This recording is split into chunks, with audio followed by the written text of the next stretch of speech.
Étirement, échauffement, c'est par des activités sportives que les femmes du ministère du Développement et de la Coordination de l'action gouvernementale ont lancé les manifestations de la célébration de la Journée internationale de la femme 2024. Les activités de la première journée se sont tenues à la place de l'Amazone.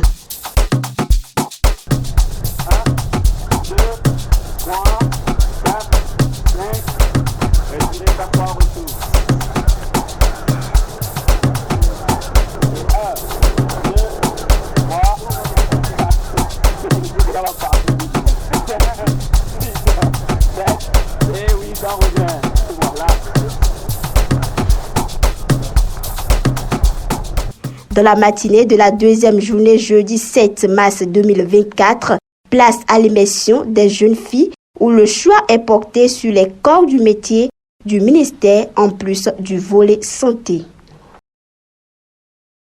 Nous avons une programmation, un agenda bien précis.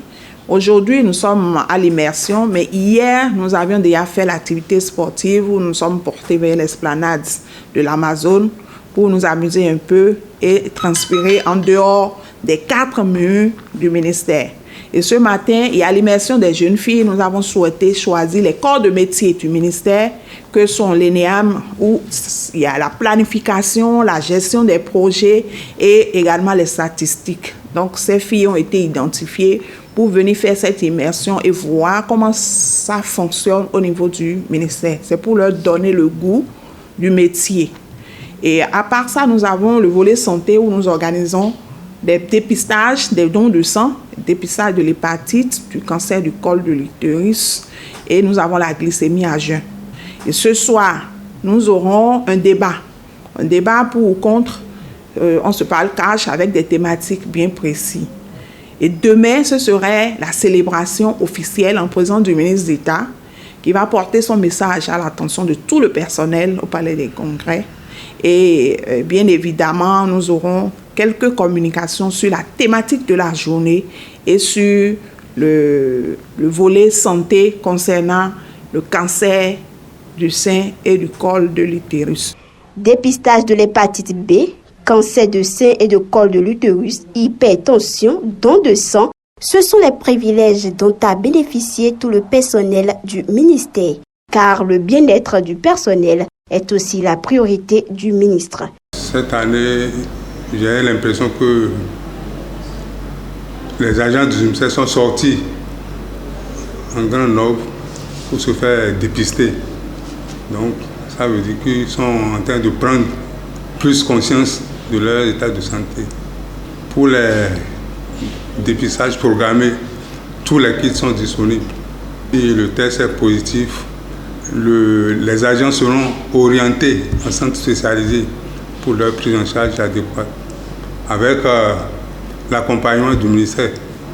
Fier de l'initiative du ministre d'État, le personnel n'a pas manqué d'exprimer sa satisfaction. Cette célébration de la DIF, c'est une coutume ici au ministère du Développement. C'est un moyen quand même qui permet au personnel de prendre soin de leur santé. Ça prouve que le ministre d'État a à cœur la santé de son personnel. Et chaque année, ça ne manque pas. Des examens sont organisés pour que le personnel, aussi bien féminin que masculin, puisse venir s'enquérir de l'état de sa santé. Moi, je trouve ça génial. Tension artérielle, glycémie, hépatite B, mais il y a aussi d'autres examens qui sont prévus comme le cancer du col de l'utérus, le cancer du sein. Il y a le don de sang qui est aussi prévu. Voilà, c'est plein. C'est un coffret d'examens sanitaires qui permet quand même non seulement de prendre soin de son corps, mais aussi de penser aux autres. Quand je dis ça, je veux parler du don du sang. Ça montre aussi le bon cœur, la bonne disposition du personnel du ministère du Développement face à ceux qui sont dans le besoin. Je vois que c'est une bonne initiative que le ministère du Développement a entrepris depuis des années.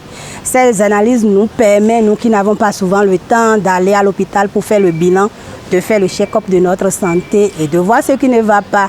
Surtout moi, j'apprécie souvent les analyses en ce qui concerne la détection du cancer du col de l'utérus. Ça te permet, parce que c'est une maladie très grave, quand ça te prend et tu ne surveilles pas, au finish, ça crée beaucoup de dégâts, ça peut entraîner même la mort. Et du côté de l'hépatite aussi qui sévit surtout dans le nord, dans le centre, là où il y a souvent les vendeurs de lignans pilés qu'on sort, puisque c'est répandu un peu partout dans le Bénin maintenant, je crois que ça aussi c'est une bonne initiative. À titre de rappel, la Journée internationale de la femme de cette année a été placée sous le thème « Investir en faveur des femmes, accélérer le rythme ». La grande messe de cette célébration est prévue pour demain 8 mars 2024 en présence du ministre d'État.